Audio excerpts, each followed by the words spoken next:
آج کی شب میں قرآن عظیم کے 17 پارے مکمل ہو چکے ہیں۔ اللہ عز و جل بقیہ قرآن عظیم کو صحیح تجوید سے پڑھنے اور آپ سب کو سماعت کرنے کی توفیق عطا فرمائے۔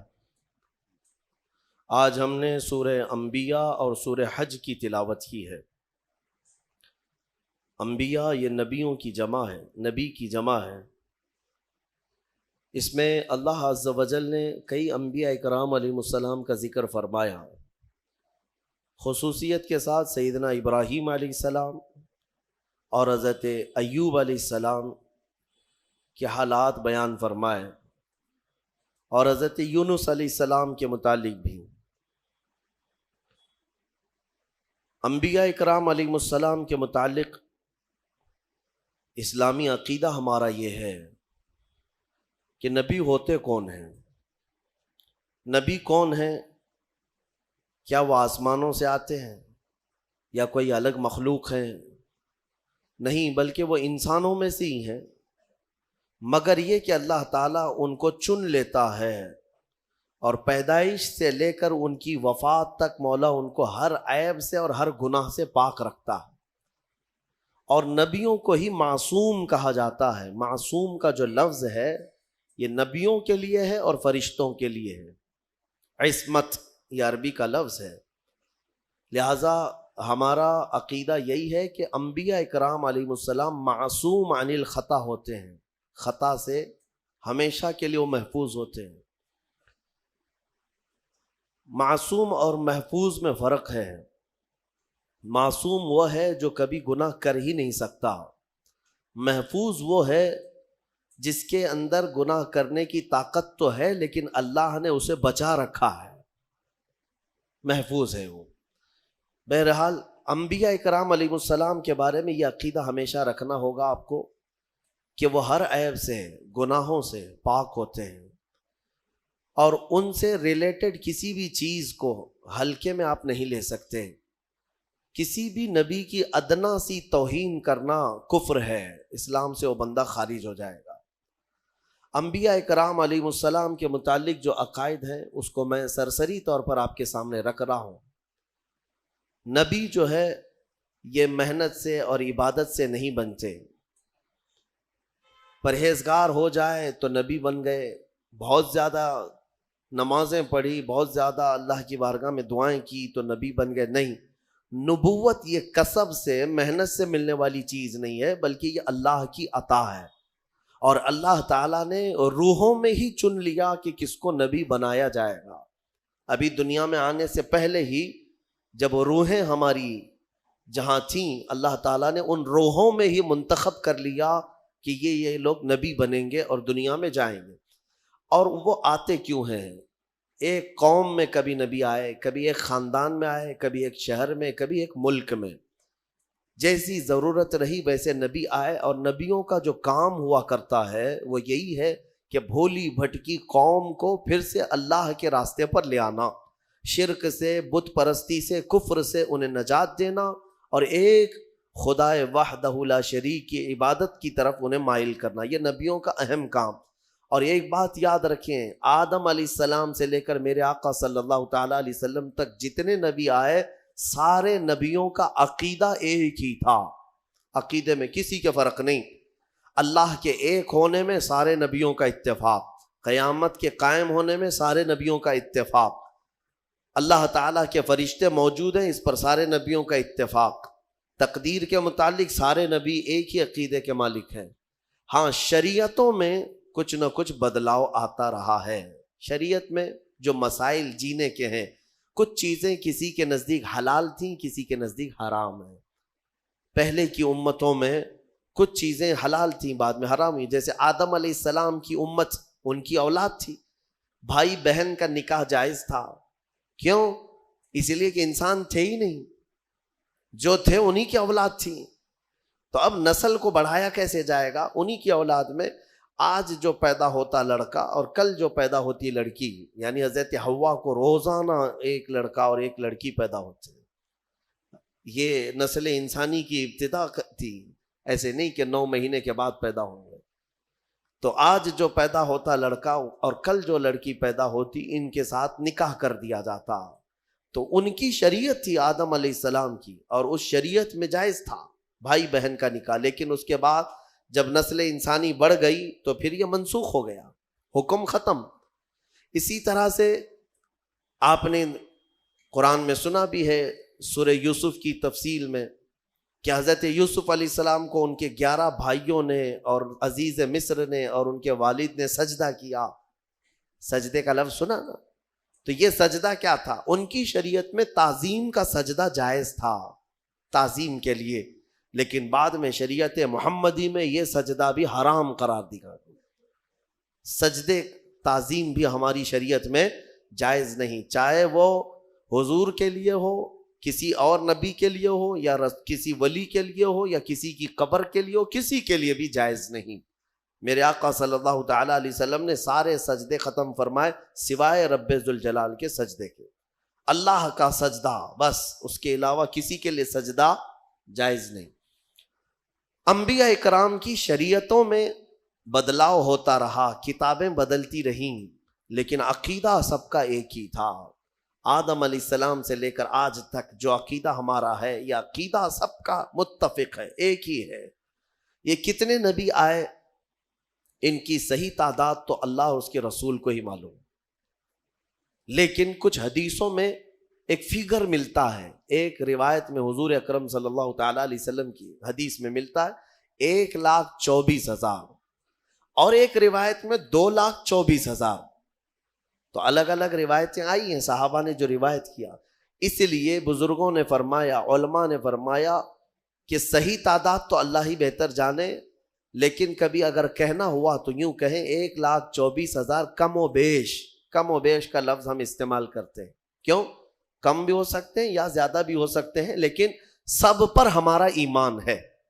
لیکن یہاں ایک عقیدہ سنتے جائیے، اللہ کا نبی آپ کس کو کہیں گے؟ کسی کو بھی اللہ کا نبی کہنے کے لیے نام کے ساتھ آپ کو قرآن میں اس کا نام ہونا چاہیے یا رسول پاک سے سنا ہوا ہونا چاہیے۔ حضرت ابراہیم علیہ السلام نام کے ساتھ نبی ہم جانتے ہیں کہ نہیں؟ کیونکہ ان کا نام قرآن میں بھی آیا ہے اور حضور کی زبان پر بھی آیا ہے۔ اسماعیل علیہ السلام، موسیٰ علیہ السلام، عیسیٰ علیہ السلام، داؤد علیہ السلام، سلیمان علیہ السلام، یہ انبیاء وہ ہیں جن کے نام قرآن میں آئے اور احادیث میں بھی آئے۔ کل 26 نبیوں کے نام قرآن میں آئے۔ کتنے؟ 26 نبیوں کے نام قرآن پاک میں آئے، اور کچھ ان کے علاوہ احادیث میں نام آئے ہیں۔ احادیث میں نام آئے ہیں، کل ملا کر کے 40 نام ہوں گے۔ اگر 40 نام ہیں تو باقی 1,24,000 کہاں ہیں؟ تو ان کے بارے میں آپ کو من جملہ عقیدہ رکھنا ہوگا۔ اتنے آئے تھے لیکن ہر ایک کا نام ہمیں معلوم نہیں۔ جتنے نام حضور نے بتائے اتنے ناموں کے ساتھ ہمیں نبی ماننا فرض ہے۔ اب یہاں پر وہی بات آ جاتی ہے، بعض لوگ یہ کہتے ہیں کہ کسی کی تعلیمات اچھی دیکھ کر کے شاید وہ بھی نبی ہو سکتے ہیں، گوتم بدھ بھی نبی ہو سکتا ہے۔ رام کرشن کے بارے میں بھی کچھ لوگوں نے کلام کر دیا۔ ہاں، یہ میں ان لوگوں کی بات نہیں کر رہا ہوں جو رام کرشن کے بھکت ہیں، بلکہ میں بعض مسلمان اسکالر کہے جانے والوں کی بات کر رہا ہوں۔ ہاں، ان لوگوں کو تحقیق کا بڑا شوق ہے تو تحقیق میں کچھ بھی لٹ مار دیں گے۔ کیوں میاں گوتم بدھ نبی ہیں، نبی ہو سکتے ہیں؟ یہ کچھ لوگوں نے یہ شوشہ چھوڑا۔ دلیل میں یہ کہتے ہیں ان کی تعلیمات بھی جو ہیں وہ دوسرے نبیوں کی تعلیمات سے ملتی جلتی ہیں۔ اخلاق کی تعلیم ہے، اچھائی کی تعلیم ہے، تصوف کے جتنے بھی مراحل ہیں وہ ان کی تعلیمات میں بھی ملتے ہیں۔ ہو سکتا ہے وہ اپنے زمانے کے نبی رہے ہوں۔ ایک بات یاد رکھ لیں، میں نے جو آپ کو فارمولہ بتایا اس پر ہمیشہ چلیے۔ آپ کسی کو بھی نام کے ساتھ نبی کہنے کے لیے ان کا نام قرآن میں یا حدیث میں آیا ہوا ہونا ضروری ہے۔ اگر قرآن و حدیث میں ان کا نام نہیں آیا تو چاہے اس کی تعلیمات سب سے اعلیٰ ہی کیوں نہ ہو، نبی ہم نہیں کہہ سکتے، نبی نہیں کہہ سکتے۔ اتنی بات یاد رکھیں۔ اور اگر غیر نبی کو آپ نے نبی مان لیا کافر ہو جاؤ گے، معاذ اللہ رب العالمین۔ کسی غیر نبی کو، نبی نہیں تھا اور آپ نے اس کو نبی کہا، کافر ہو جائیں گے۔ اور کوئی نبی ہیں ان کی نبوت کا انکار کیا تب بھی کافر ہو گئے۔ بات سمجھ میں آ رہی؟ یہ عقیدہ بہت ہی اہمیت کا عامل ہے، اس لیے اس کو لے کر کے چلیں آپ۔ غیر نبی کو آپ نبی کہہ نہیں سکتے۔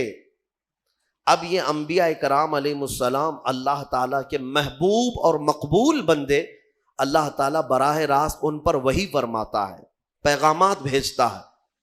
مخلوق کو اللہ تعالیٰ ڈائریکٹ بات نہیں کرتا۔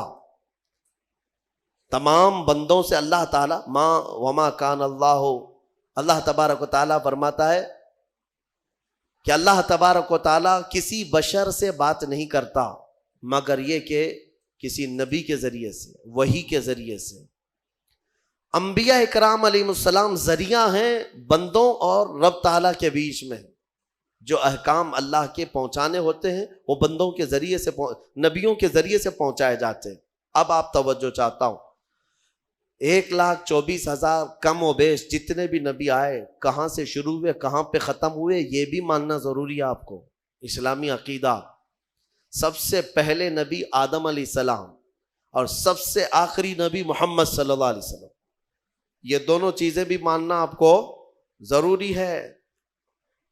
قرآن پاک جب مکمل ترتیب دے دیا گیا نا، مکمل ترتیب دے دیا گیا تو ادھر ایک اور ادھر ایک، جس کو ہم رٹ کہتے ہیں نا، رٹ پٹھا یعنی کور، اس کو عربی میں دفت کہا جاتا ہے، ما بین الدفتین، یعنی دو رٹ کے کور لگا دیے گئے قرآن کو۔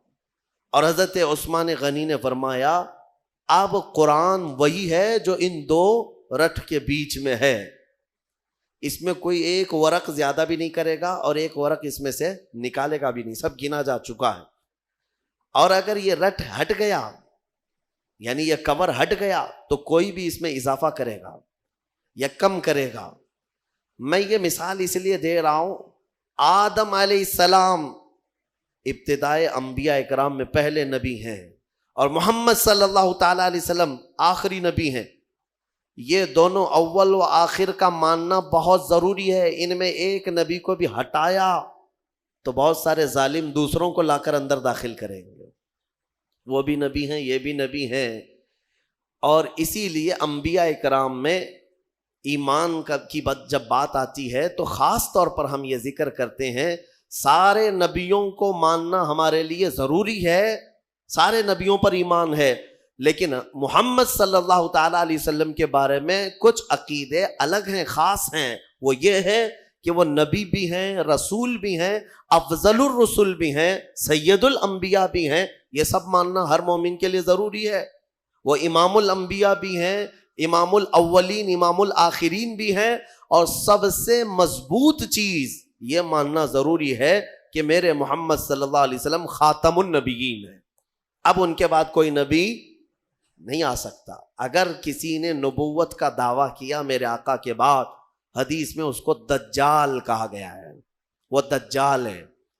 دجال کسے کہتے؟ سب سے بڑا جھوٹا۔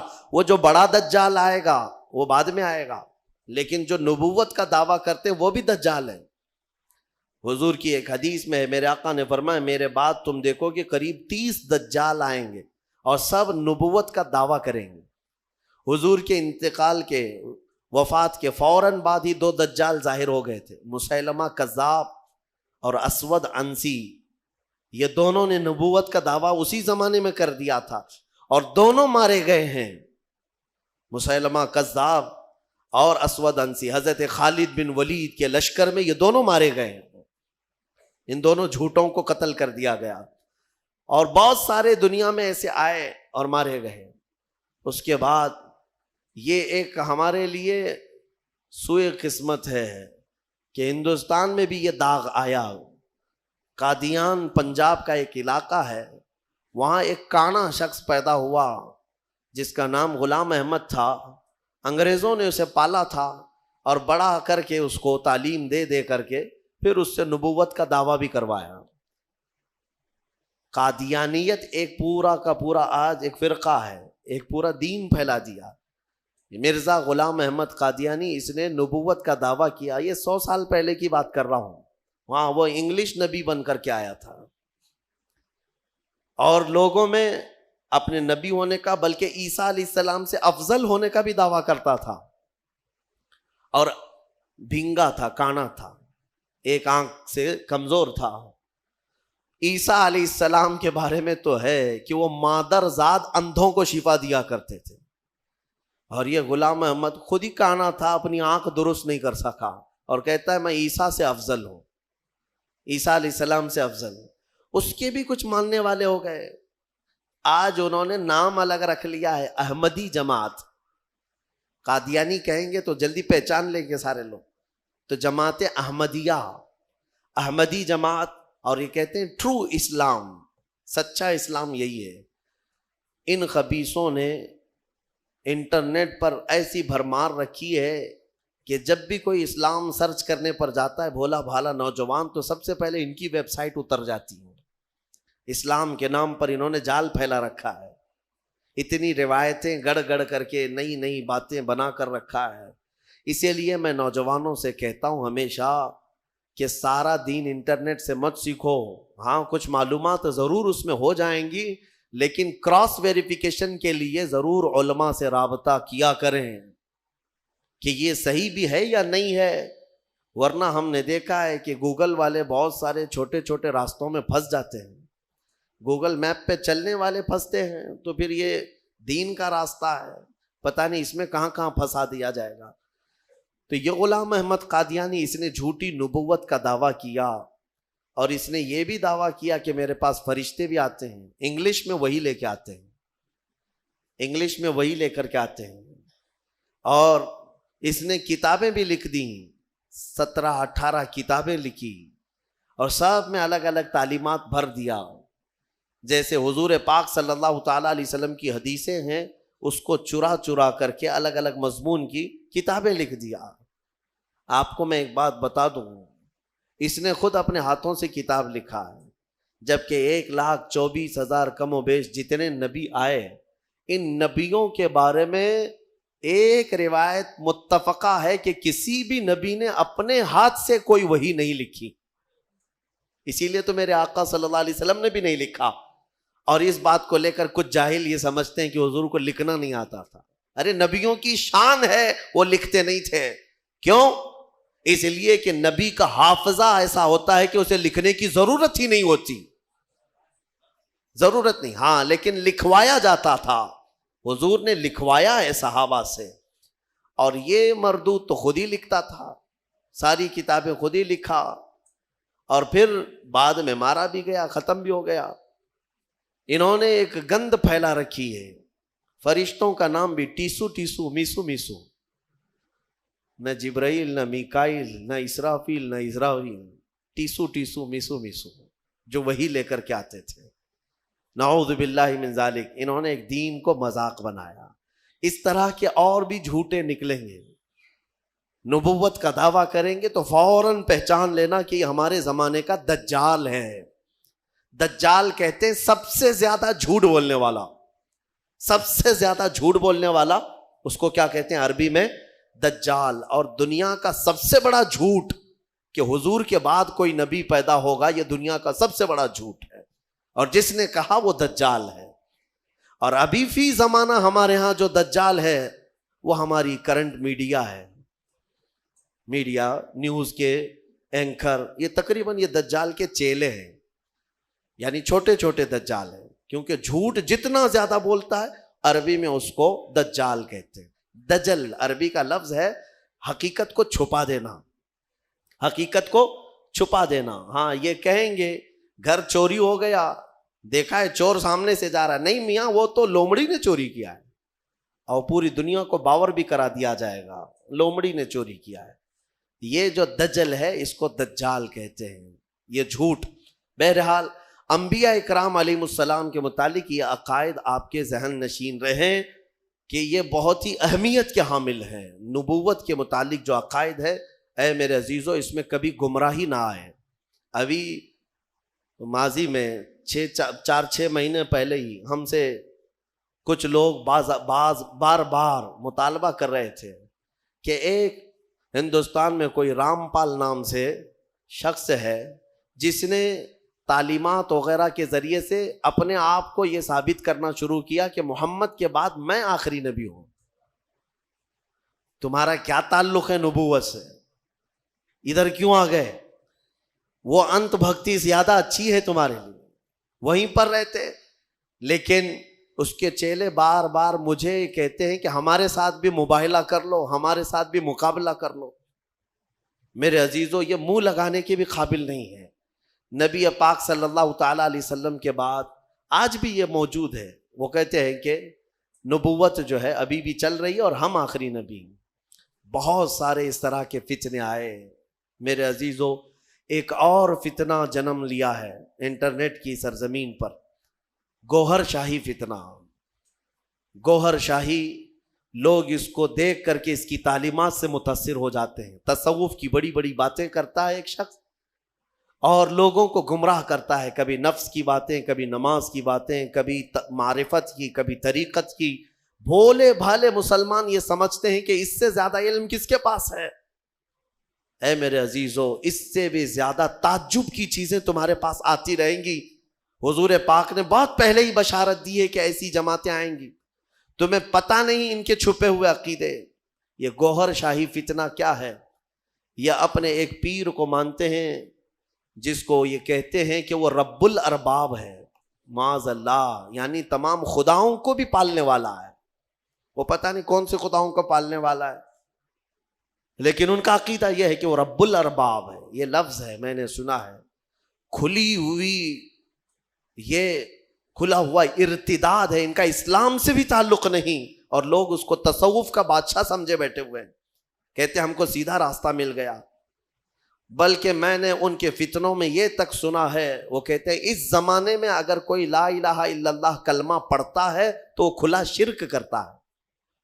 اب یہ کلمہ نہیں چلے گا، گوہر شاہی کلمہ چلے گا، اس کے پیر کا کلمہ چلے گا. نعوذ باللہ من ذالک. نبوت کا بھی قریب قریب دعویٰ انہوں نے کیا ہے. اور جانتے ہیں یہ گوہر شاہی جو ایک فرقہ ہے، ریاض نام سے کوئی ان کا گرو گھنٹال ہے، اس کو اس بڑی پیمانے پر مانتے ہیں کہ یہ تسبیح میں کیا پڑھتے ہیں؟ ہم تو سبحان اللہ کہتے ہیں، وہ سبحان الریاض کہتے ہیں. نعوذ باللہ من ذالک. میں بھولے بھالے سنی مسلمانوں کو سمجھانا چاہوں گا کہ صرف جو دکھنے والی چکا چوند ہے اس پر مت چلے جانا. ان کا چھپا ہوا زہر اتنا خطرناک ہے کہ تم بے ایمان ہو جاؤ گے، کفر کی موت مر جاؤ گے، تمہیں پتہ بھی نہیں چلے گا. ہو سکتا ہے 90 باتیں ان کی اچھی لگتی ہوں، تصوف کی، طریقت کی، معرفت کی، لوگوں کو کا دل موہ لیتی ہیں باتیں. انسان کے اندر کی حقیقت بتا رہا ہے، انسان کے عروج و ارتقاء کی منزلیں بتا رہا ہے، انسان کے برزخی زندگی بتا رہا ہے. تو لوگوں کو نیا پن اچھا لگتا ہے، اٹریکٹ ہوتے ادھر چلے جاتے ہیں. لیکن تمہیں پتہ نہیں اس اٹریکشن میں آپ کب کے دین کھو بیٹھتے ہو، ایمان چلا جاتا ہے. جو شخص دنیا میں اپنے پیر کو یہ عقیدہ رکھتا ہو کہ یہ رب الارباب ہے، یعنی رب کو بھی پالنے والا ہے معاذ اللہ، اور یہ عقیدہ رکھتا ہو کہ تسبیح اسی کی پڑھی جائے گی، اور یہ عقیدہ رکھتا ہو کہ کلمہ اس زمانے میں لا الہ الا اللہ پڑھنا کھلا شرک ہے، نعوذ باللہ، پھر اس کا دین اسلام سے کیا تعلق ہے؟ یہ یہودیوں کے پالے ہوئے وہ لوگ ہیں جو اسلام کو پڑھتے ہیں اور اسلامی لباس پہن کر کے ہماری جماعتوں میں آتے ہیں. لہٰذا میں سب کو الرٹ کرنا چاہوں گا، اس فتنے سے اپنے آپ کو بچاؤ. میں بہت دور دور جا کر کے دیکھا، چھوٹے چھوٹے علاقوں میں صرف انٹرنیٹ کو دیکھ کر کے لوگ اس کے مرید ہو گئے، اس کے گرویدہ ہو گئے، اس کے پیچھے ہو گئے. کسی وقت انشاءاللہ العزیز میں پورا آپریشن کروں گا اس کا، اس لیے کہ میں بہکتے ہوئے کئی لوگوں کو دیکھا ہے. بہرحال آج سورہ انبیاء کی ہم نے تلاوت کی. مختصراً میں عرض کروں، حضرت سیدنا ابراہیم علی نبینا علیہ الصلاۃ والتسلیم کا ذکر یہاں پر ہے. وہ جو آپ کے بچپن میں واقعہ پیش آیا کہ آپ تنہا اپنی آبادی میں تھے جو اللہ کی عبادت کرتے تھے، باقی سب کے سب وہاں پر بتوں کی پرستش والے، کچھ ستارہ پرست تھے، کچھ سورج کے پوجا والے تھے. ان سارے مشرکین کے بیچ میں تنہا ابراہیم علیہ السلام ہیں جو اللہ رب العزت کی عبادت کرتے اور لوگوں کو بلاتے بھی تھے کہ اس دین کی طرف آؤ. سگے چچا کو بلایا آزر جو مشرک رہا، حضرت ابراہیم علیہ السلام کی دعوت پر وہ نہیں آتے. بتوں کا تو ایک بہت بڑا میلہ لگتا تھا، اتنے بڑے وہاں پر تراشے ہوئے ان کے اپنے خدا تھے جن کے پاس منتیں مانگی جاتی، اعتکاف کرتے، نظر و نیاز کرتے، اس زمانے کے جیسے طریقے تھے ان کے. ایک مرتبہ ایسا ہوا کہ وہ لوگ پورے کے پورے گاؤں کے باہر میلے میں گئے تھے اور گاؤں میں کوئی نہیں تھا. ابراہیم علیہ السلام اکیلے آئے یہ جھوٹے خداؤں کے پاس، کلاڑی اپنے ہاتھ میں لے کر ایک ایک کو مارتے اور گراتے چلے گئے، سب کو توڑتے چلے گئے اور ان سے کہتے بھی تھے کہ میں مار رہا ہوں، بچا لو اپنے آپ کو. کون بچاتا؟ وہ اپنے جسم سے مکھی نہیں ہٹا سکتے. پھر اس کے بعد سارے لوگوں کو زمین بوس کر کے بڑے بت کے گلے میں کلاڑی لٹکا دیا. جو سب سے بڑا تھا اس کے گلے میں کلاڑی لٹکایا اور واپس چلے آئے. شام کو جب لوگ آئے گاؤں والے، اپنے خداؤں کا یہ حشر دیکھا تو آگ بگولا ہو گئے. یہ سب ایسی درگت کس نے بنائی ان کی؟ قرآن میں اللہ تعالیٰ فرماتا ہے قالوا من فعل هذا بآلهتنا، سب کہنے لگے کہ کس نے کیا ہمارے خداؤں کے ساتھ ایسے. پھر سب آپس میں بات کرنے لگے. قالوا سمعنا فتى يذكرهم يقال له ابراہیم، ہم نے سنا ہے کہ ایک نوجوان رہتا ہے جس کا نام ابراہیم ہے، اسی نے کیا ہوگا، وہ اکیلا نہیں آیا تھا ہمارے ساتھ. تو لوگوں نے کہا بلاؤ اس کو.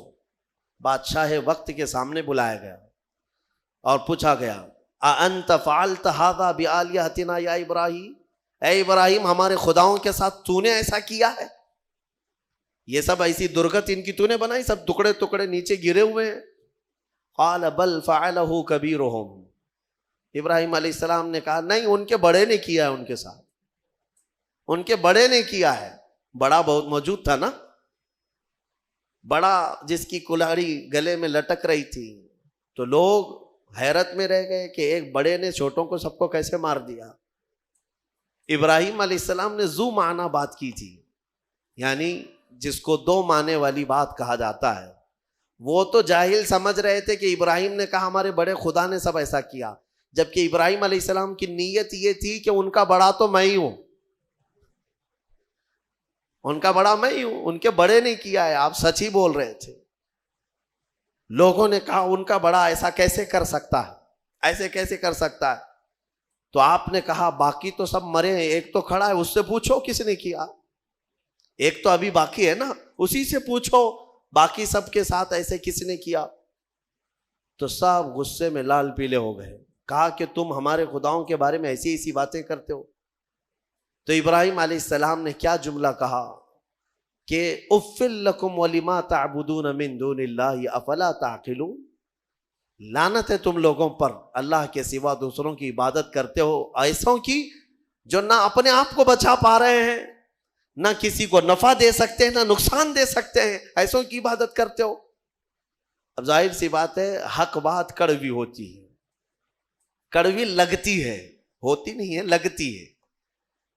کچھ لوگوں کو جن کو قبول نہ کرنا ہو، اور غصے میں ان لوگوں نے ابراہیم علیہ السلام کے خلاف ایک محاذ چھیڑ دیا. حکم ہوا کہ ایک آگ لگائی جائے اور انہیں جلایا جائے. یہ سن نہیں پاتے ہیں، حالانکہ جو حقیقت ہے وہ بتاؤ تو لال پیلے ہو جائیں گے، غصے میں آ جائیں گے. یہ برسوں سے چلا آ رہا ہے، برسوں سے ایسا ہے. ابراہیم علیہ السلام کو آگ میں ڈالنے کے لیے انہوں نے جو آگ لگائی، تفسیر میں اس کے لیے فرمایا گیا 1 مہینے تک جلاتے رہے. 1 مہینے تک سارے لوگ لکڑیاں جمع کیے، جنگل کاٹ کاٹ کر کے انہوں نے لکڑیوں کا اوٹ لگا دیا. آگ جب بھڑکائی گئی، اندازہ تو کیجئے ایک ابراہیم علیہ السلام کو ڈالنا تھا، تو اتنی آگ کی کیا ضرورت ہے، اتنی آگ کی کیا ضرورت ہے. یہ مشرکین کی فطرت ہے کہ انتقام جب لینے کی بات آتی ہے تو یہ بھڑک جاتے ہیں اور بہت ہی زیادہ بڑے پیمانے پر نقصان پہنچانے کے پلان بناتے ہیں. پہلی چیز سے بھی عادت رہی ہے. اتنی بڑی آگ لگائی، یہاں تک کہ اوپر سے اگر کوئی پرندہ بھی جاتا تو جل جاتا، اس آگ کی گرمی اتنی تھی. اور سب سے پہلے ان لوگوں نے منجنیق بنائی. منجنیق جس میں پتھر رکھ کر کے جو توپ ہوتا ہے نا، توپ جس طرح اڑاتے ہیں، وہ ابراہیم علیہ السلام کے لیے بنائی گئی سب سے پہلے. کیونکہ قریب میں جا کر کے ڈالے گا کون آگ میں؟ جو قریب جاتا وہ بھی جل جاتا.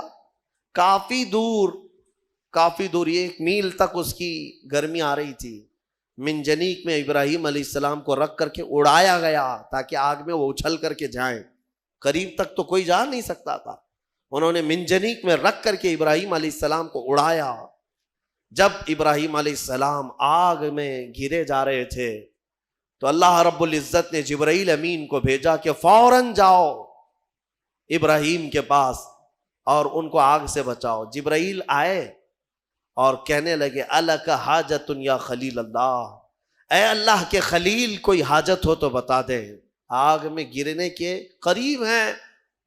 ابراہیم علیہ السلام کہتے ہیں حاجت تو ہے مگر تم سے نہیں، میرے رب ذوالجلال سے. یہ توکل تھا، یقین تھا. اللہ تعالیٰ فوراً فرماتا ہے قلنا یا نار کونی بردن و سلاما علی ابراہیم، ہم نے کہا اے آگ ابراہیم پر ٹھنڈی ہو جا، سلامتی والی ہو جا. اللہ کا یہ حکم تھا یا نارو، اے آگ. اس وقت حضرت ابراہیم علیہ السلام کے لیے جو جلائی گئی تھی آگ، وہ دکھ تو رہی تھی آگ لیکن اندر سے ایسی ٹھنڈی تھی جیسے کسی باغیچے کی ٹھنڈی ہوا. ابراہیم علیہ السلام اس میں کئی دنوں تک رہے اور آپ کے جسم تو دور کی بات، آپ کے کپڑے کا رواں تک نہیں جلا. اور اتنا ہی نہیں، روایات میں ملتا ہے کہ اس زمانے میں پوری دنیا میں جہاں جہاں آگ جل رہی تھی ساری آگ ٹھنڈی ہو گئی تھی. کیونکہ اللہ نے فرمایا یا نارو، اے آگ ٹھنڈی ہو جا. تو ہر آگ نے یہ محسوس کیا کہ یہ حکم میرے لیے تو نہیں ہے. دنیا میں جہاں جہاں آگ جل رہی تھی سب ٹھنڈی ہو گئی. ابراہیم علیہ السلام کے لیے ٹھنڈی کی گئی تھی ایک آگ، لیکن دنیا کی ہر آگ ٹھنڈی ہوئی ہے. اسی لیے ہمارا یہ عقیدہ ہے کہ اللہ تبارک و تعالی جب اپنے محبوب بندوں کی محبت میں رحمتیں اتارتا ہے یا ان کے آس پاس سے عذاب اٹھاتا ہے تو جو قریب میں ہوتا ہے سب کو بھی وہ برکت میسر آ جاتی ہے، وہ برکت مل جاتی ہے.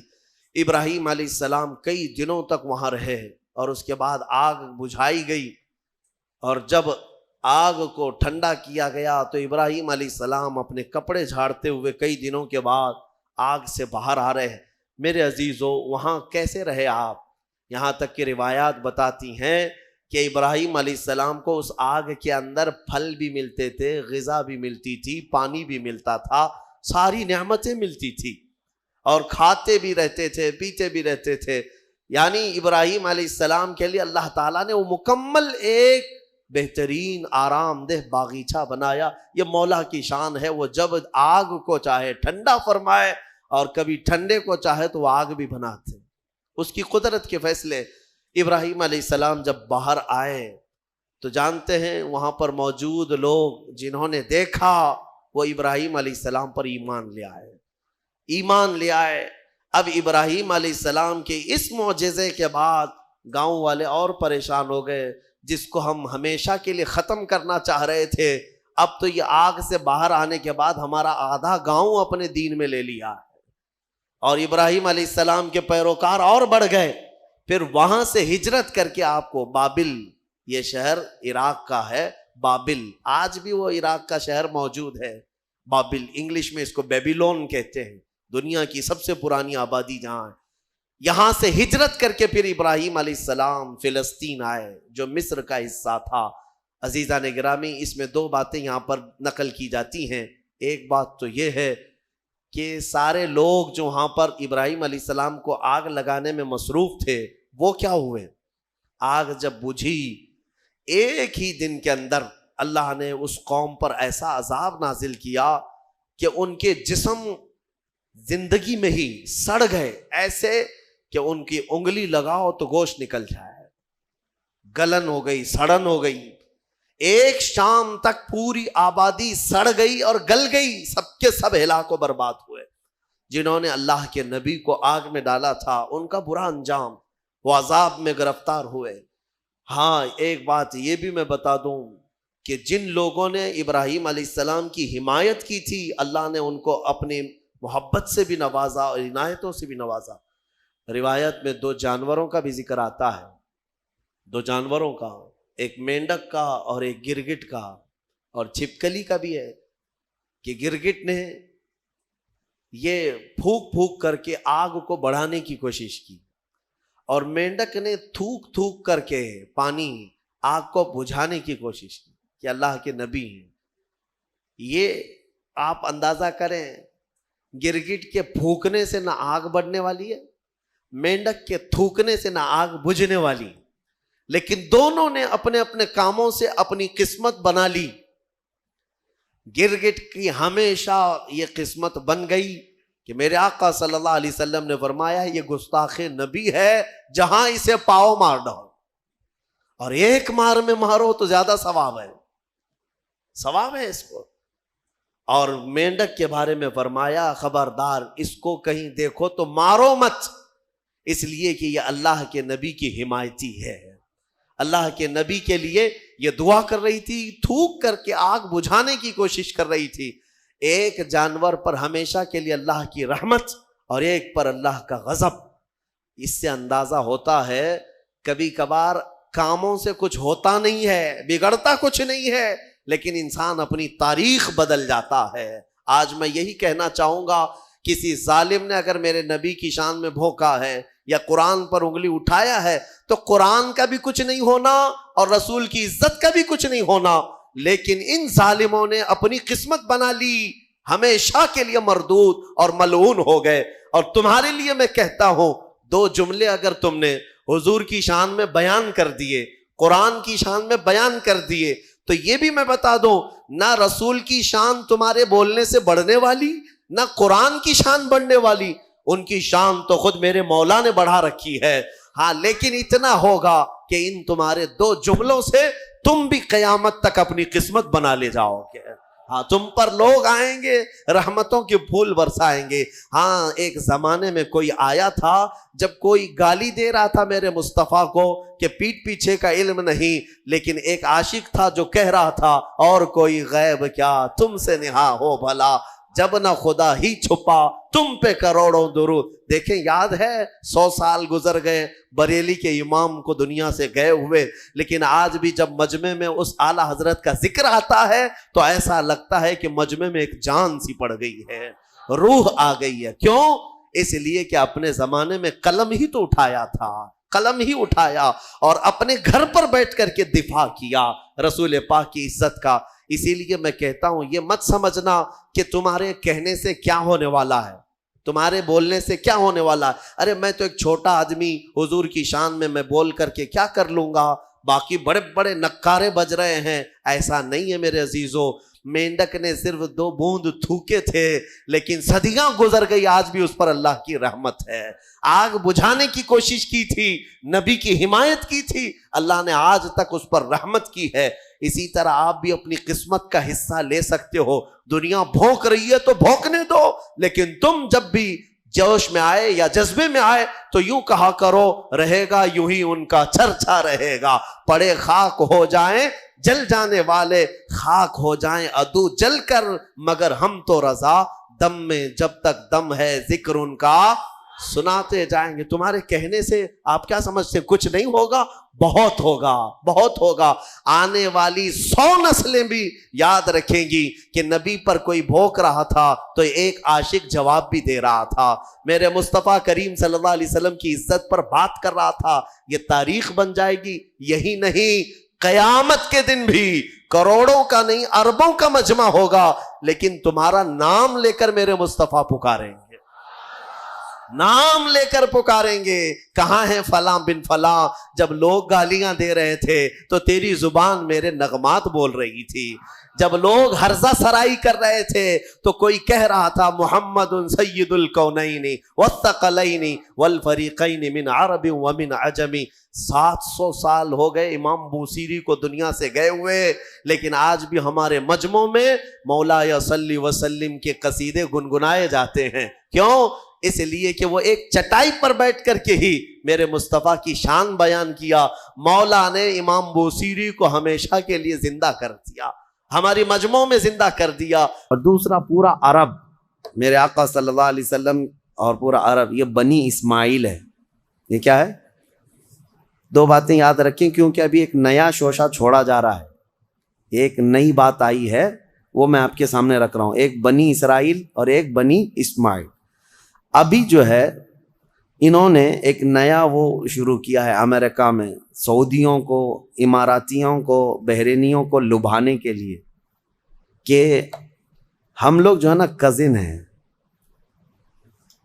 ہم لوگ جو ہیں کزنز ہیں. یعنی ابراہیم علیہ السلام کے بیٹے کی اولاد ایک اسحاق علیہ السلام کے اور یہ اسماعیل علیہ السلام کے, اور دونوں ریلیجین کو یعنی اسلام کو اور جیوز جتنے ہیں اور عیسائی ہیں, یہ سب آپس میں یہ کہہ رہے ہیں کہ بھائی بھائیوں کا دین ہے, سب کا دین ایک ہی ہے اوپر جا کر کے. تو یہ شوشہ چھوڑا.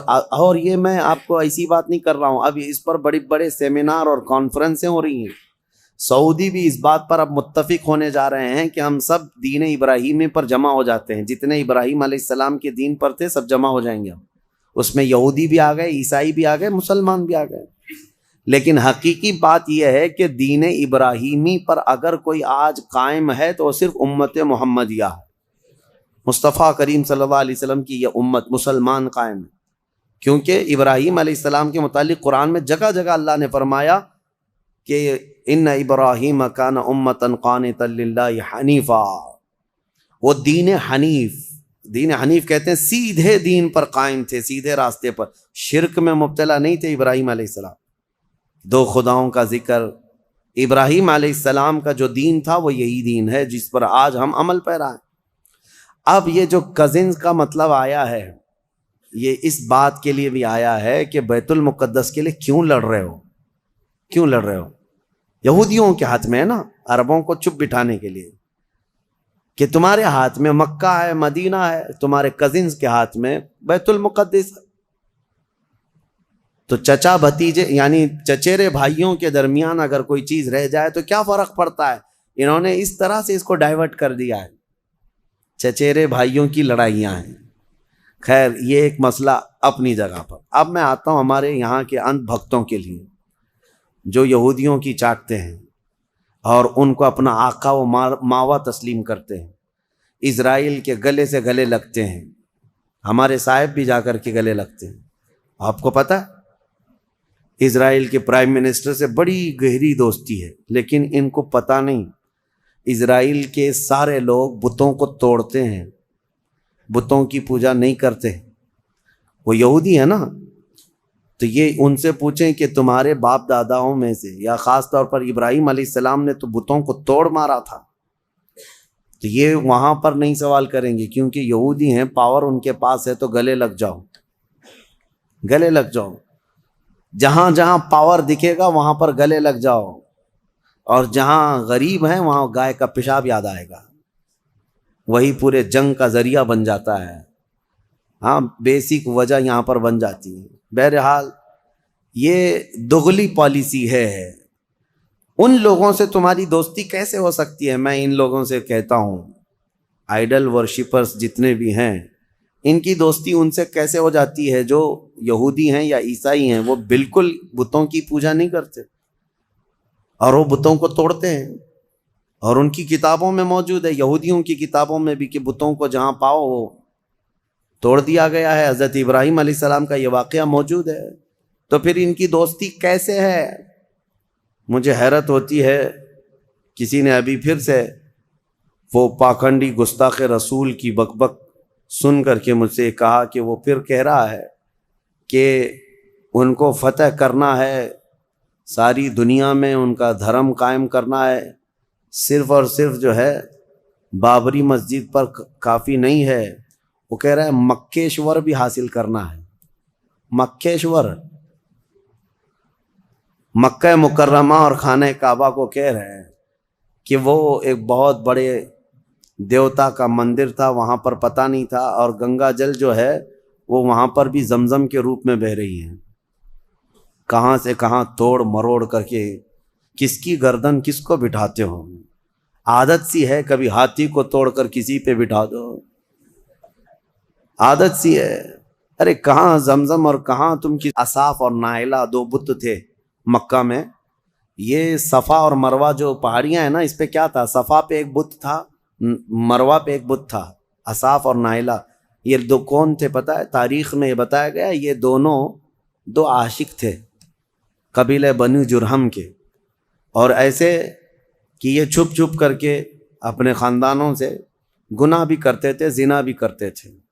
اور ان کے خاندان والوں نے جب دونوں پر پابندی لگا دی تو ایک بار یہ حج کے قافلے میں آئے اور خانہ کعبہ کے پاس بھی انہوں نے بدکاری کی کوشش کی. ابھی کوشش کر رہے تھے تب اللہ تبارک و تعالیٰ نے ان پر عذاب نازل فرمایا اور ان کے پورے جسم پتھر کے بن گئے تھے. تو برسوں تک ان کے اسی جسم کو لوگ کھڑا کرتے تھے اور ان پر جوتیاں مارتے تھے. پھر دھیرے دھیرے دھیرے دھیرے شیطان لوگوں کے دلوں میں یہ بات ڈالنے لگ گیا کہ یہاں جو بھی صفا مروہ پر صحیح کرتا ہے ان کو چھو کر کے جانا ہے. کچھ لوگ چھونے لگے، بعد میں پھر پوجنے لگ گئے.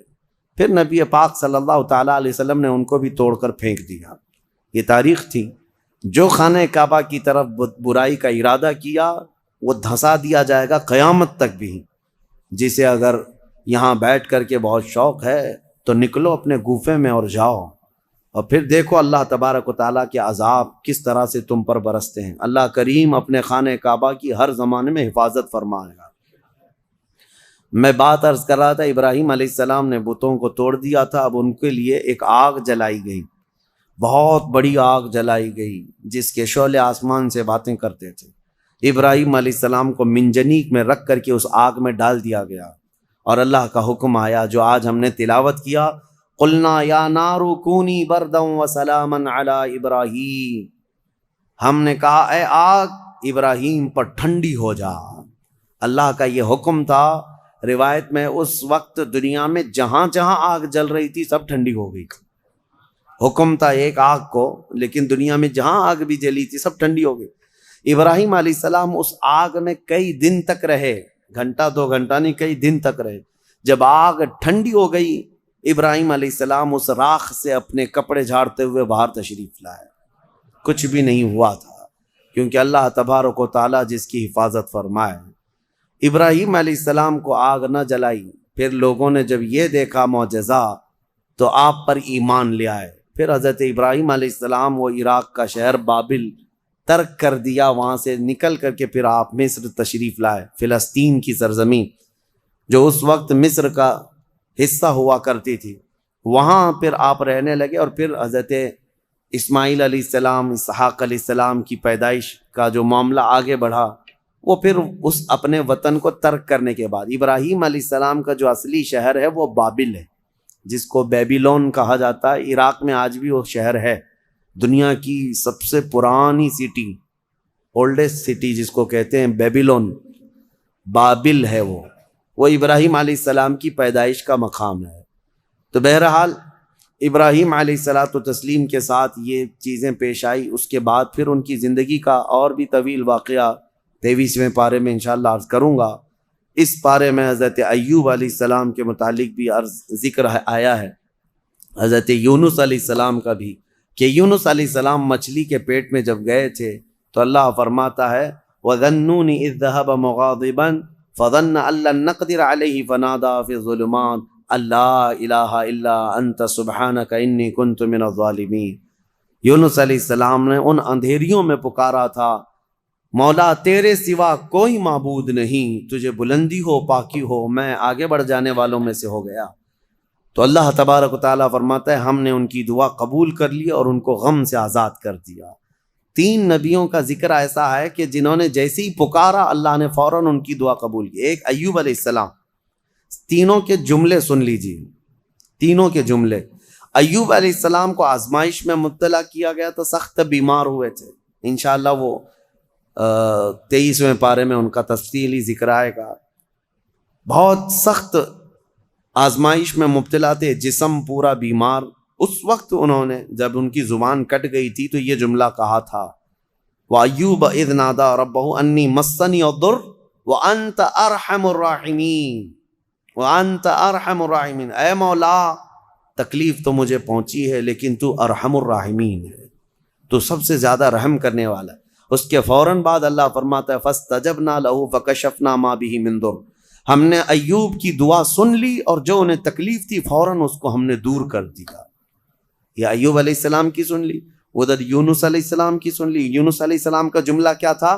لا الہ الا انت سبحانک انی کنت من الظالمین، اس کو اسم اعظم بھی کہا گیا ہے، بہت تیز دعائیں قبول ہوتی۔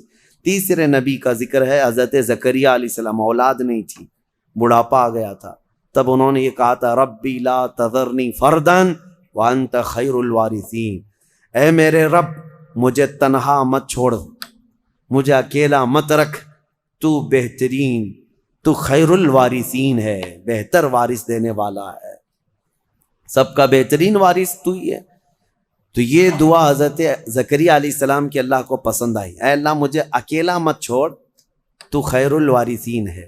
اللہ فرماتا ہے فاستجبنا له ووهبنا له یحییٰ، ہم نے زکریہ کی دعا سن لی اور فوراً ان کو یحییٰ علیہ السلام کی شکل میں بیٹا عطا کیا۔ تین دعائیں میں نے آج آپ کو بتائی ہیں، ایک ایوب علیہ السلام کی، ایک یونس علیہ السلام کی، ایک زکریہ علیہ السلام کی۔ ایوب علیہ السلام نے بیماری میں دعا کی، یونس علیہ السلام نے اندھیریوں میں دعا کی، زکریہ علیہ السلام نے بے اولاد ہونے پر دعا کی۔ یہ تینوں معاملات ہماری زندگیوں میں آتے ہیں، کوئی بے اولاد ہے، کوئی پریشان حال ہے اور کوئی بیمار ہے۔ یہ تین دعائیں یاد رکھیں، اللہ نے فوراً ان آیتوں کے بارے میں فرمایا، ان کے آیتوں کے بعد فرمایا، ہم نے فوراً قبول کیا، ان کی باتوں کو فوراً قبول کیا۔ یقیناً اللہ تبارک و تعالیٰ آج بھی قبول کرنے والا ہے۔ اور ایک آیت اللہ تعالیٰ نے اس بارے میں ارشاد فرمائی، مولا کریم فرماتا ہے کہ یہ سب نبیوں کے ذکر کے بعد یہ سورہ جہاں ختم ہونے کو آیا، آخر میں جہاں سورہ ختم ہونے کو آیا، اخیر سورہ میں رب تبارک و تعالیٰ آخری نبی کے بارے میں فرماتا ہے وما ارسلناک الا رحمتا للعالمین، محبوب ہم نے آپ کو سارے جہانوں کی رحمت بنا کر بھیجا ہے، رحمت بنا کر بھیجا ہے۔ رحمت کا مطلب کیا ہے؟ رحمت جس کے ذریعے سے خوشیاں ملے، جس کے ذریعے سے مشکلات حل ہوں، جس کے ذریعے سے اللہ تعالیٰ تمہاری مصیبتوں کو دور کرے، وہ رحمت ہے۔ ماں بیٹے کے لیے رحمت ہے، باپ بیٹے کے لیے رحمت ہے، یہ سب رحمتیں ہیں۔